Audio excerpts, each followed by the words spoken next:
Welcome back to Budapest and the Hungaroring, infamous for its tight, narrow corners that force the drivers to constantly be on top form.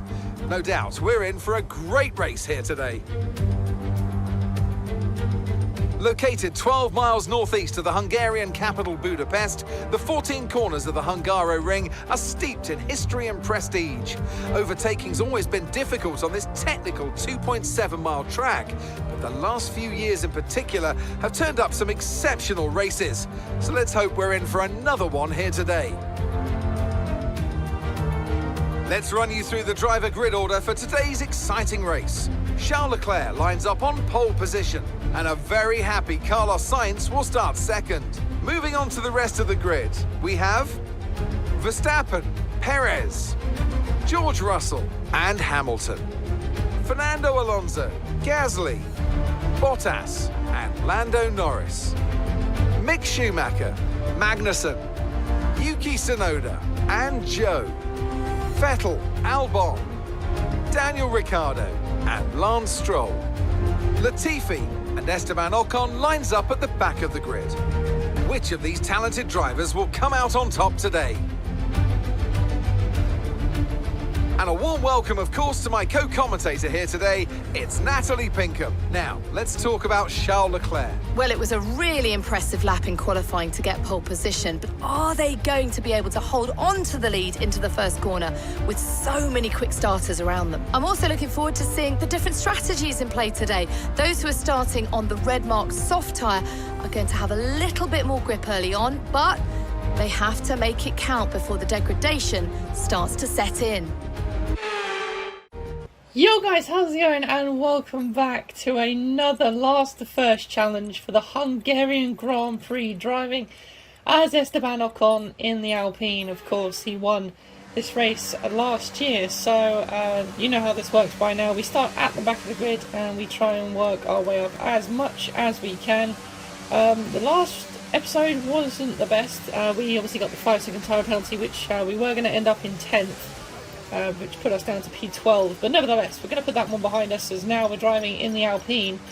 And yeah, Hungary, quite a difficult circuit to get right, and obviously to overtake as well, very tricky, but nevertheless we can see what we can do in this race. We've got 5 red lights and it's lights out and away we go, and it's a bit of a shaky start but not too bad considering what we have been managing, but nevertheless already alongside Latifi and Ricciardo here down towards turn 1, and we send an absolute dive bomb on a lot of cars there. That was at least 5 cars in one corner, up into P15 already in one corner, so a much better start. This is what we need to be. We need to be more aggressive on these opening laps, as Vettel tries to go down the inside there, but we have the momentum and we actually throw it down the inside of Magnussen as well, so a very nice start to this race. So up to P14 then, already on lap 1. So not too bad at all. And now we'll have behind this massive train of cars here already on lap 1 here.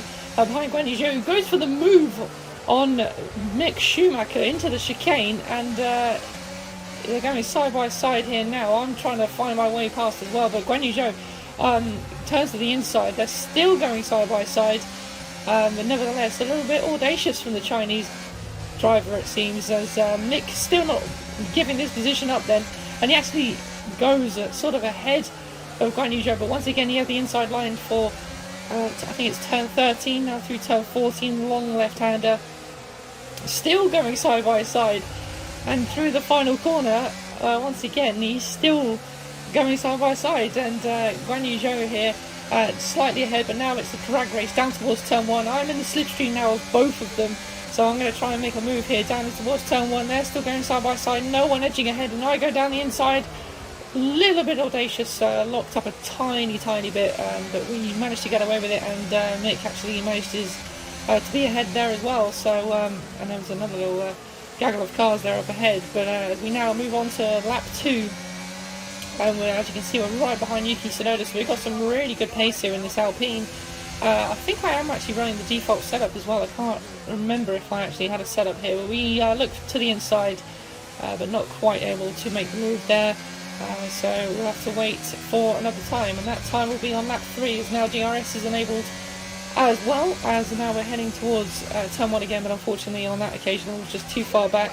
As now we've got a yellow flag, and that is I think it was a Williams, I think it was a Tiffy out of the race, which will have no impact at all. And then we got a Gasly there having a spin into turn 1. It's so good to see the AI having human error mistakes. I absolutely love it in F1 games when that happens. It just gives the AI so much more realism and all that cool stuff. So here we are on lap 6 then, into turn 1. Once again, still behind Yuki Tsunoda as he gets a little bit out of shape.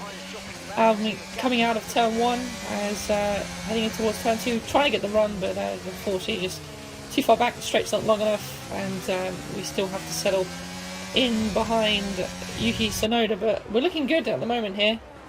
As there's a off-board shot, trying to, like I said, chase down the AlphaTauri car. As we're on to lap 8 now, as the pit stops will be coming in very, very soon. As you can see, Yuki Tsunoda pits then as we carry on our soft compound tyres, and that was actually my strategy, soft to mediums this race. You know, sometimes I like to spice it up and go mediums first, then the softs, be faster at the end. But now, the very next lap I think it was, we are now coming into the pits for our pit stop. Little lock up into the pit lane there as well, and I actually managed to get the turn in actually correct. I realised I was actually using the wrong button, so it's completely my fault, but now I know how to do that now. But yeah, nice pit stop as well from Alpine, as we've got another spinner as we come out of the pits. It's Lando Norris, and that's promoted us up into the top 10, so we're in the points finally, as now the safety car has also been deployed as well. So first time we've got a safety car on F1 at 22, as this is a replay of Lando Norris coming through turn 1, just completely lost the rear end, and yeah, that was that really for Lando. Completely ruined his race, and I don't know if he actually had a problem there with the engine stalled and locked the rears, but he actually wasn't moving there at all. I'm just trying to see him in the background. He is actually continuing, so there's two McLarens in the background there, so he did manage to continue, as now we're getting ready for the start. For the restart, sorry, should I say, on the end of lap 12, onto lap 13 we'll be going on to, and it's such a shame that safety car didn't come out a little bit sooner, because obviously we just made our pit stop right as the safety car came out. But nevertheless, green flag racing underway, and as you can see, we're right in the slipstream here of Yuki Tsunoda coming into turn 1. No DRS yet to play, obviously, until 3 laps after the safety car, just like it is at the start of the race, so we're not quite able to make a move just yet, unfortunately. But no, nevertheless, we've still got some good pace in this car, and now we're on fresh mediums, as one lap newer than Yuki Tsunoda. But as you can see here, lap 14, DRS system in deployment, and we don't even need DRS here because we're already getting on Tsunoda, as we have another little look, but not quite confident enough to make the move. But now here, lap 16, we've finally got the DRS, and we finally throw it up the inside into turn 1. Once again, locked up a little bit, going to the path of the car that I'm trying to overtake, but we managed to get away with it without any scuffle. And as you can see here, after I got Yuki Tsunoda, we're already on the last lap here, just trying to chase down Bottas, but unfortunately was not able to. So yeah, that was pretty much it for the race, as we end up in P9. So an equaling best result. I think we got P9 in Silverstone as well, so yeah, not too bad. There'll be smiles at the factory after that one. A great race and a real team performance to take victory here in Hungary.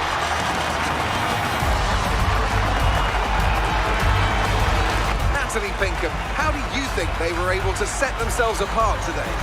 I think it was clear what the main contributing factor out of the track was: speed. It sounds like an awfully reductive statement, but fast cars win races, and we saw that today with our winner.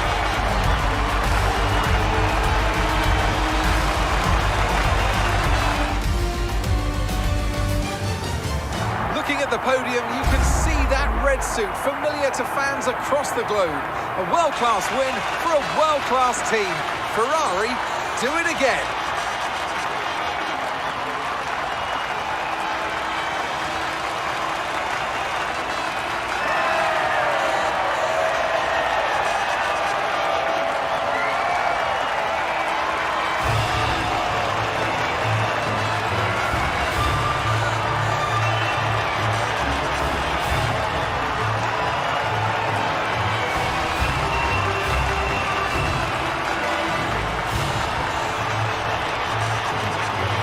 So there we go. P9 in the Hungarian Grand Prix. A really fun race. Quite a lot of pace as well. I just couldn't always have the momentum going into turn 1, unfortunately. So yeah, that's why I was struggling to get past Yuki, and that kind of hindered my race. But like I said, if the safety car came out a little bit sooner, then I think we would have been in a great position to really be inside the points. But we still got points nevertheless, and like I said, it was a better episode than the last one, that's for sure. So yeah, just having a look here as well, just to see what happened to Lando Norris. But yeah, he did continue, so he just decided not to move and get back in the race sooner. So there we go, guys. That is it for the Hungarian Grand Prix for the last to first challenge. If you have enjoyed it, as always, please do give the video a thumbs up, and if you are new, subscribe to the channel if you are new as well, and let me know what more F1 videos you want to see, and I will see you all again in the next one, guys. Take care.